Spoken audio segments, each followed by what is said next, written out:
One engineering system.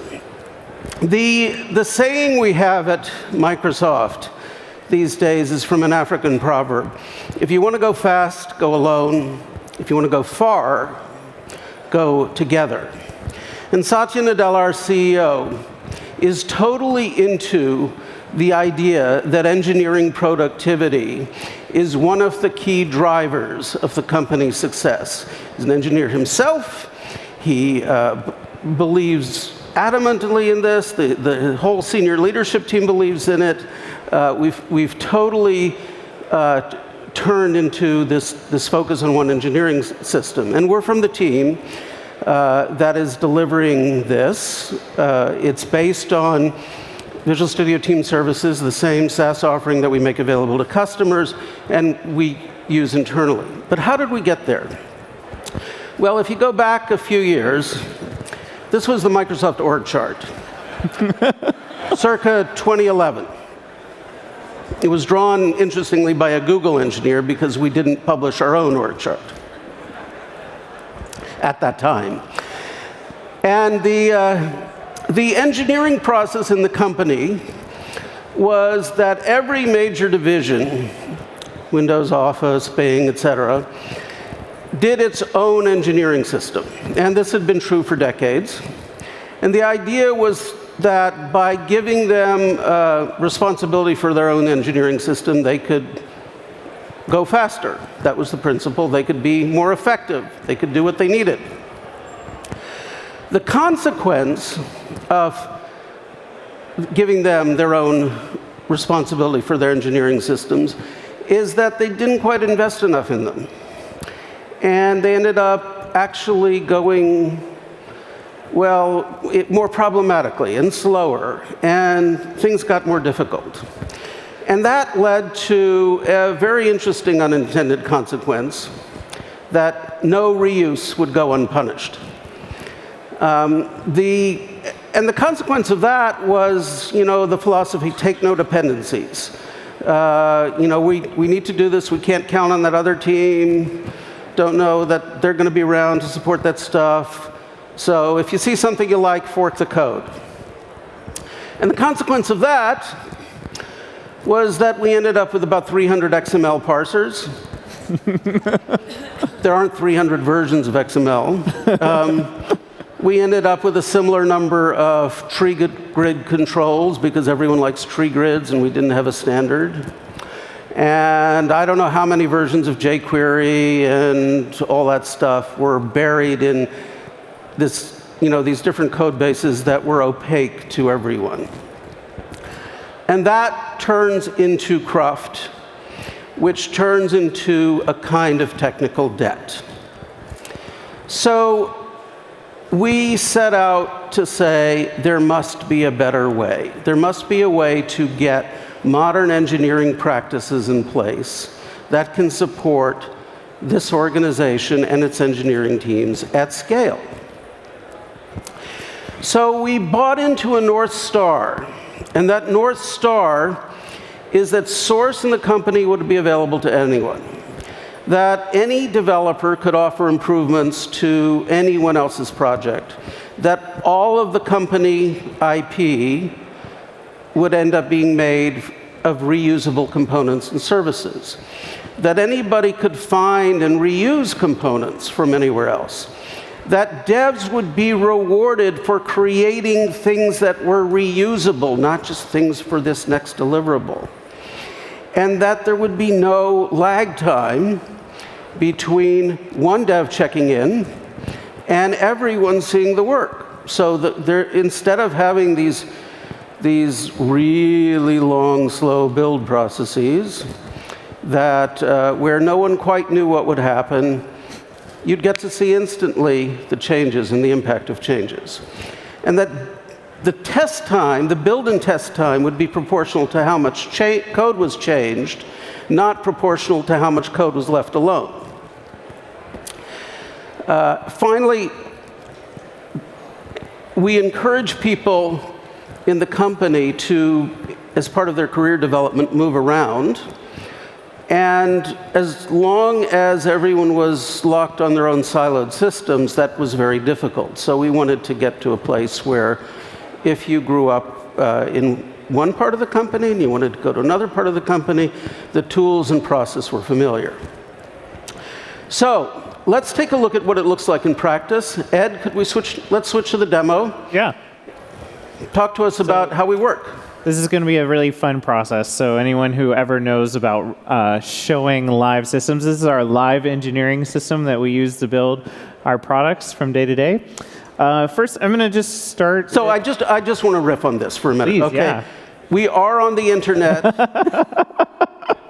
We are connected to our production engineering system. And I'm crossing fingers a little bit later. We'll actually watch. Okay, so we're not deployment. quite sure what you're going to see. So this will be fun. All right. So first, our team particularly is really large. We have about 70 different feature crews within the broader team. And so we need different views. So this is our main view across all of the teams. But each of the individual teams, this happens to be one of our teams called Blueprint, they have their own different view. They can. So hang on just a minute. Yeah. So let me riff on that. So one of the issues that comes up all the time is how do you deal with enterprise scale and team autonomy? Absolutely. So we just went from a roll-up dashboard of the pipeline down to a feature crews dashboard where this belongs to a group of, I think, 10 or 11. That's right. And so each feature crew is about that big. And you talk about how individual feature teams work kind of accrues back up to broader initiatives that we're making. And so this is a view of their Kanban board. These happen to be individual stories and bugs, but they can map up all the way up to broader level scenarios. But I'm gonna hide that for a bit. This is actually the live team's Kanban board. We don't know what's in there right now. So the nice thing about this is every team can decide kind of how they want to do work, which agile practices they want to implement, etc. But they can customize everything. So swim lanes, like if you're familiar with expedite lanes, this team happens to have one for customer support cases, live site incidents. Yeah, if you notice that red one's blocked saying wait for customer. Yep, and then this green one, it looks like Jet's having a problem. But you can organize the work in many different ways. All the teams do it a little bit differently. It's pretty nice to be able to do that. But the reason why I bring this one up is that at Microsoft, it's extremely important to make sure that you have traceability against all of the different artifacts in the system. So if you think about source code commits, work items, bugs, new features, test cases, deployments, builds, we've got linking across everything, and that's particularly important when you start to want to see what is the delta between any different release that's going out or being impacted in some other part of the company. And so we start right from here. I mean, even from one of these bug work items, we'll talk a little bit about branching in a minute, but you can start even source code options right from different parts of the application. Now, each team also, we have tons of different builds, like tons. I just happened to find one that was kind of interesting. It's our ALM search team's build. It's a continuous integration build. You'll start to see kind of that traceability start to show up. So these are all the bugs and stories that were part of it. Wait, I don't know if everyone can read that. You're going kind of No, fast. I don't think so. Yeah. I kind of don't want them to see all the new features either. So okay. we haven't disclosed them. Cool. So that little, those little bars that are a few are red and most are green. That's right. Their height is how long the build took to run. That's right. Those are current builds. And then down there you see associated work items. Those are the stories and bugs and so forth that actually make this up. And then on the right are the test results. Yeah, and so deployments we've got underneath. Test results, code coverage. What's nice is since we build on every particular platform in Microsoft, we have to have an engineering system that can support all types of tests. So we have a common test results store as well, code coverage, even down to where this build might have been deployed into which environments and which pipelines they happen to be used in. So this is really the start of all of that traceability.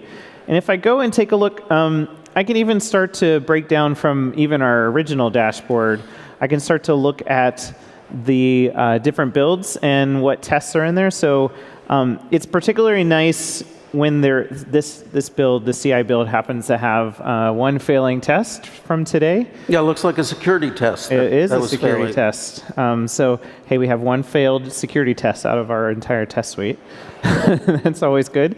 But it's got great information, stack trace, error messages, the logs. A bunch of our UI tests will actually put screenshots in here, so that's a nice way to do it. And then individual bugs that actually get filed right from the test failure. So you can start to get traceability right from there too. And then finally, if I just open up one of the work items, whether this is a feature or a bug, what I really love is I usually start from there as a product manager.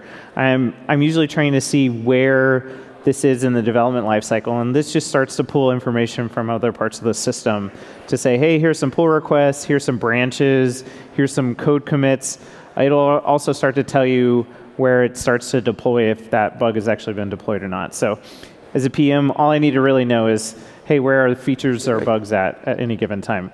And That's so great. I'll cover pull requests in a second, but Sam, why don't you tell us a little bit about Get? Good. So let's, before we switch back to the slides, I just want to comment on what Ed just showed you. So we were downstairs talking about security in the Lean Coffee session and the need to have traceability from your stories to your code, to your tests, to your deployments, your bugs back, your incidents back. This is how we do it. This is by no means the only way to do it or the only tool to do it, but this is how we do that traceability problem. Let's switch back to the slides. Now, what we do for code is that under Visual Studio Team Services, we are using Git. And we're in the process of moving the whole company to Git. The benefit of that is giving everyone one master branch. Now we do, making everyone use one master. We do use lightweight topic branches. So a bug will have a branch, come back with a pull request, branch will get closed in a day. So unlike the old days when you said, I'm going to do something new, and I'll go off here and create a branch using centralized version control, and then I'll come back in 3 months and we'll merge, and then you have all this merge data and everything's on the floor for a month. These get collapsed immediately, like, you know, within a day, within a few days. And you have tiny continuous merging. So the merging happens while the code is really fresh in your mind. Okay, it's not this long, what did I do? It's now, and everyone commits back to master through the CI build. So let's take a look at that process and how we use pull requests. Yeah. So can you switch to the demo, please? Yeah, sure. So before we talk about that, I was going to mention one of my favorite stories is how bad Windows was for. Oh my goodness! So Windows. Can you imagine? Can you imagine trying to clone a repo with 40 million files and bring it down to your own laptop? The scale. There's some things about introducing Git that are really worth talking about. One is start from the right. Get the release process working right first. You can deploy out from Git and have the pipeline work and get the benefits of the CI/CD pipeline, and then start moving back to the left if you've got an existing code base that's pretty monolithic and needs to be refactored. But you need to start refactoring toward a microservices model so that you have smaller repos, so that you have things that are independent and digestible before you go distributed with Git. Yeah. Big learning. Yep. So instead of boring everyone by showing you what Git repos look like and branches and stuff, which are all fun in games, one particular thing that I have really enjoyed in our one engineering system has been how we've implemented pull requests. Yeah. And so it is the main way that we start to get a first set of quality on a lot of the changes that are happening. So every change that goes through requires a pull request, and it's great to have another set of eyeballs on here. So I've done a little searching this morning about a cool pull request from the system. So this one is interesting because I noticed Brian Harry, our vice president, boss, his big boss. Our vice president was on this pull request for some reason. So all fun, but it's got the normal things that you wait, you're going fast again. Let me make Absolutely. sure people in the back understand what we've got here. Please. So on the bottom, you see a review history. Yes. And who reviewed this pull request when, and what the approvals were on this particular change. Okay, so and then the reviewers are summarized over on the left-hand panel. That's right. So we have the idea that anyone has visibility into that history, and the review history happens on these tiny batches, on the pull request, just on the change. Exactly. And you see the diffs like this of what those changes were as the reviewer.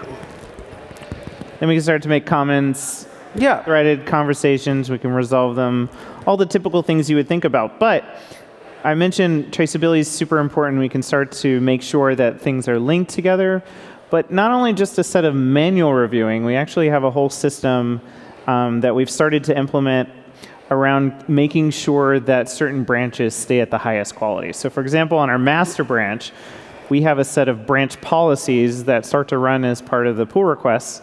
And you can do things like making sure that a specific build is successful, that build can have a test pass as part of it. You can require that a certain number of people are... Yeah, but isn't one of the great things we do, handling this at scale, I think? Absolutely. So that was ahead. the one thing I was going to say is one of the hardest problems, especially when really large code bases, is finding the right teams or finding the right people who should be the reviewers. And so so you're going to have one person review all the Yeah. code? Of course not. Of course not.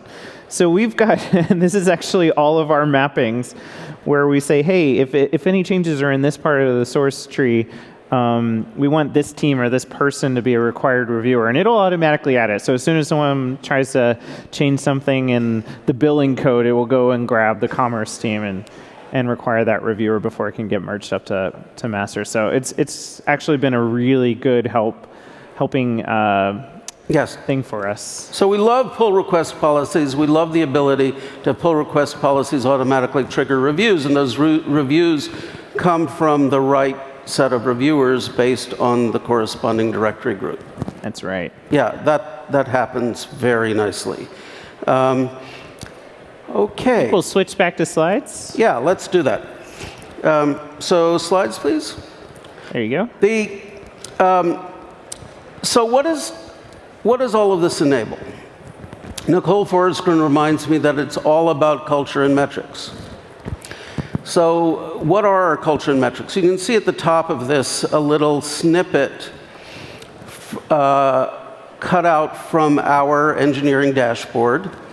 And you can see that we're tracking all of these fine-grained metrics on the engineering process. There are really 4 categories. Live site health. We're very big on live site culture. Live site culture means that you work to keep the customers up with time to detect, time to mitigate, and then you work to do a root cause repair so that the problem doesn't happen again. We call those incident prevention items, and you need to close them in a sprint, typically, or 2 sprints. We watch for live site problems that are aging, in other words, aren't getting closed, map against customer support metrics, map against SLAs, and we track those by individual customer. That's about live site health. Then we look at the velocity, which is the left to right movement. How long does it take to build, to test, to deploy, and so forth. And how long does it take us to improve, to implement learnings? Engineering, we think of a set of governors. So we used to kind of look at these centrally a lot. Now it's basically up to the teams at a lower level. Things like bug cap per engineer. If your bug cap is 4, you have 8 engineers, you get to 32 bugs, you can't do anything new, you need to pay down your bugs before you go further. Keeps debt out. Bug jail. Yeah, called bug jail, bug hell, whatever. Aging bugs, how long are they around? What's the test pass rate and coverage? You saw that on the initial dashboard. Everyone sees that. Are there any failures? Are there any reds? And they're obvious. And then, of course, we track usage. The outside in, how is this doing for customers? How good are we doing at acquiring new customers, engaging? How dedicated are they becoming? Is anyone churning out? And then, in a fine-grained way, we can look at telemetry as well. Now, we do that by means of a common telemetry pipeline. We have a pipeline. Again, this is something we offer, we use internally, and then we offer most of it to customers through Application Insights Analytics. That pipeline, to give you an idea of scale across Azure, in the first of these charts, is currently ingesting about 1.6 petabytes of data a day, 1,600 terabytes. A day. A day. And you can see the month-to-month growth here. So, it gives us all of the data on the running services. We can use it for this very high volume ingestion, for fast queries over the data sets, and use it for text search. So let's switch back to the demo, look at how we release. Yeah, so I was just going to mention, one of the best things that, of course, we want to do, especially as a SaaS-based service, is to make sure that we get changes through the pipeline as quickly as possible. And just to give you a sense of scale that we have more than 4 million customers now on our SaaS service, in addition to all of the great engineers we have at Microsoft using the service. And so getting it out there quickly has been an interesting challenge for us. But I'm just going to pop up. I unfortunately don't have a live production one running right now, but I did find one that is running, so I'm going to show you. Okay. But this is our release pipeline for production. So we have 5 different rings that help us with exposure control, as you might imagine. Ring 0 is our canary instance, which is actually the account that this is in. We give ourselves the first set of pain in case there's anything wrong. Yeah, so let's be clear what a ring means. So for practical purposes, for the fine-grained definition is these are one or more Azure scale units. Everything's deployed on Azure. You can think of these as data centers. They're going. By the time you get through Ring 5, you've gotten through 10 data centers worldwide. That's right. And so we actually do have a prod update going on right now. We've got all sorts of traceability and logging. We're going to see if the internet will work, and then we'll start to get some live output from one of the builds that are Ring 5, I think, is Australia and Brazil. That's right. And Ring 4 here. Where is? This is the 5th ring. That's right. Yeah. Start at 0. Yeah. It's off by 1 error. Right. Okay. So always fun with those. Anyhow, normally you'd start to see all of the live updates, but once a deployment is actually completed, some releases go to the first ring, some releases go all the way. We can decide whenever we want for that. But this is kind of where the traceability ends and meets together as the glue. So we've got our builds, which builds have gone out, what branches did they come from, who approved different releases, what work items were part of there. So I think this is the part that's the most interesting is you can start to get a full list of all the work items that are starting to be a part of this and compare them with previous releases at any time, as well as even down to the individual commits or the tests that are being run as part of this. So this is kind of the glue. We're constantly monitoring this and seeing where things are going, but we're able to ship very, very quickly out to many, many environments that support over 4 million customers. It's very cool. So you can see the traceability all the way to production. There you go. And I think ring 4 is waiting for an approval. The deployment's automatic, I think but so, yeah. You do need an approval to say, OK, go ahead.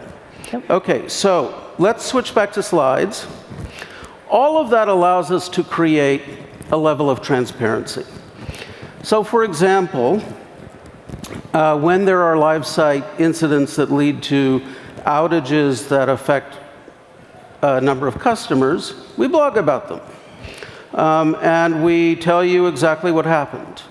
For example, the one with the colorful charts, which were made possible by that telemetry, is going through what happened to the differences in query optimization between SQL 2014 and SQL 2016, and how we discovered the impact on memory usage, and what that surprise was, and that led to new process safeguards and changes in queries so that we could guard memory differently.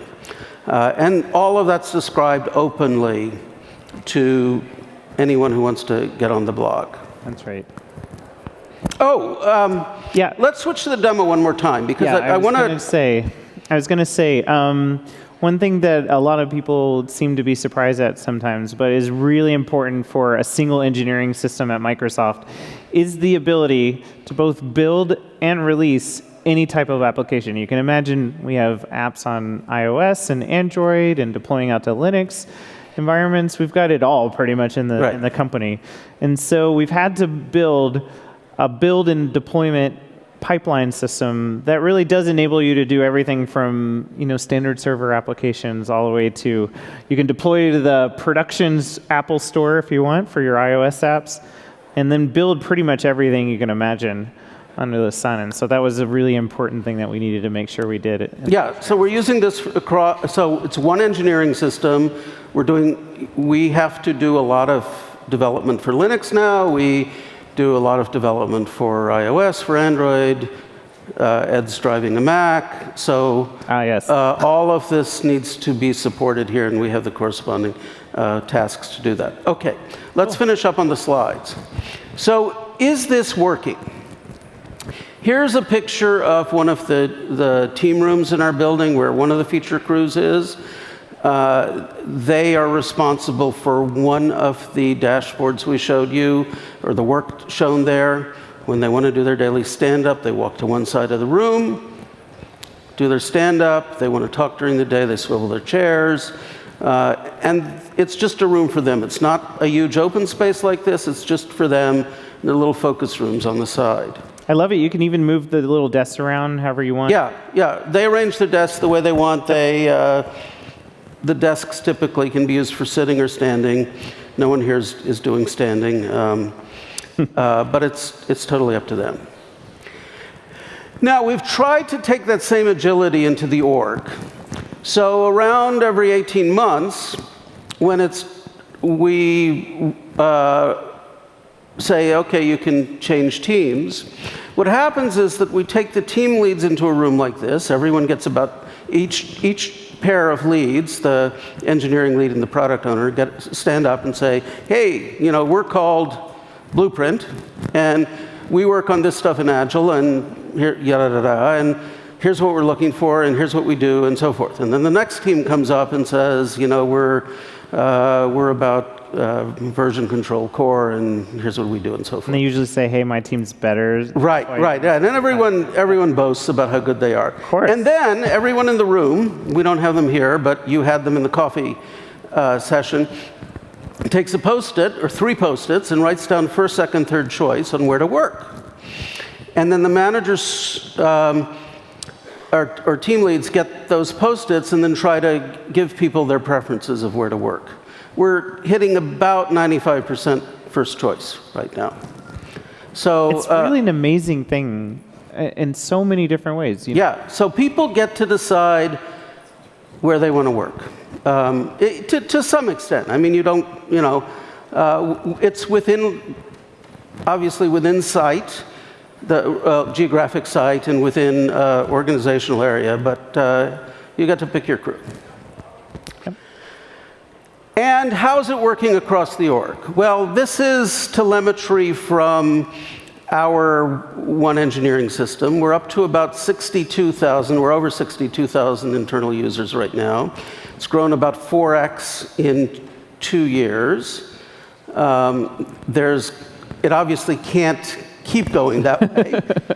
These are internal users.